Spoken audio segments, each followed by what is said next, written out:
You're joining us here today on the banks of the lovely little River Ray. It's a tiny but once prolific fishery, a tributary of the Upper Thames on the outskirts of Swindon. Sadly, now all but wiped out of its fish stocks as a result of yet another pollution by Thames Water. I'm joined by Dan Garner, the fishery manager for South Cerney Angling Club. Dan, this must be particularly distressing for you and your members. Yeah, we are very frustrated and angry, as this is the third time that this has happened. We've had this river since the 1950s, but the first time was in the 1970s, the second time was 2003, and then again last weekend. It's devastating for us. Tell me about the little River Ray itself. What sort of fishery was it? How well regarded was it by members of South Cerney Angling Club? Was it a popular place to fish? So it was a fantastic little river. We had chub to 4 or 5 pounds in weight. There was even a few barbel in there, sort of up to around 6 pounds.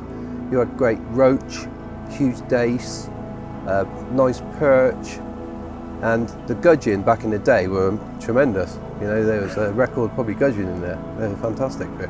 So what about the pollution itself? Has it been a total wipeout? How much damage has there been to fish stocks? Yeah, it's done 95% of our fish in the river has been totally wiped out.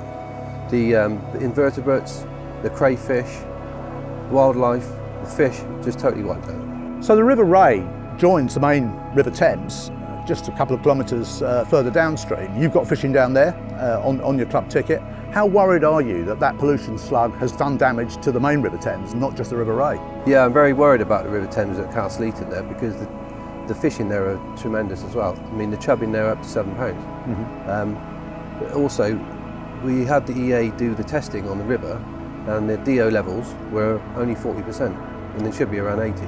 Dan, we've both seen the incident report from Thames Water, and a number of things jump out of it. I mean, firstly, we know the pollution came through the Hayden Brook as a result of a fractured rising sewer main. Not the first time that's happened, of course.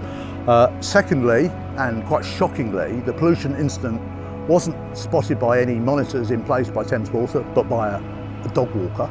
And thirdly, the response to the incident, the time it took them to come to the site, to put proper aeration in place, to try and avoid fish kills and the rest of it, was woefully inadequate and far too late.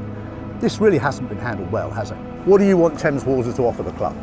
Well, firstly, we need Thames Water to see what they've done and offer us some sort of compensation, as in restocking the water.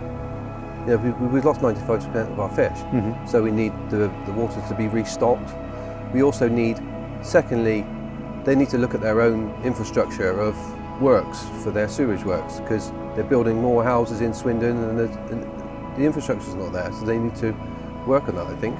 Surely we've got to have automatic monitoring sensors in place to give early warnings of any problems of effluent or untreated effluent entering the River Ray.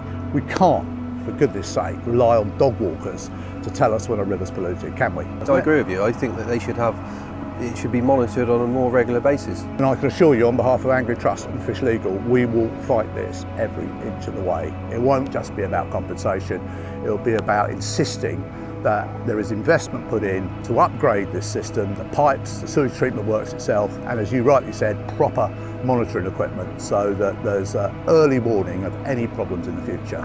3 pollutions is 3 pollutions too many. We cannot afford a fourth. It's going to take, how many years would you say? In previous years, it's taken about 7 years to get back to normal again, and we've had enough of it, and we want Thames Water to sort it out once and for all. Well, thanks very much, Dan. We'll do our best for you. Thank you very much.